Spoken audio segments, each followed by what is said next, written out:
În acest motor de BMW s-au găsit aproximativ 12 litri de ulei. Ce nu era de fapt ulei, era combustibil, mai exact motorină, ce a ajuns în ulei pe la axul pompei de înaltă presiune. La BMW-uri poate ajunge combustibil în ulei să crească nivelul pe jojă a uleiului doar în două moduri.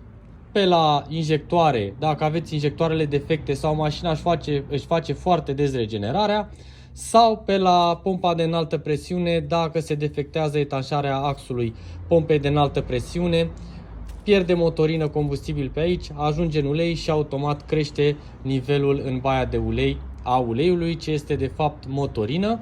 De aceea este bine de fiecare dată sau periodic la o lună, 2 sau 1000-2000 de kilometri să verificați nivelul pe jojă, să țineți cont dacă crește nivelul de ulei.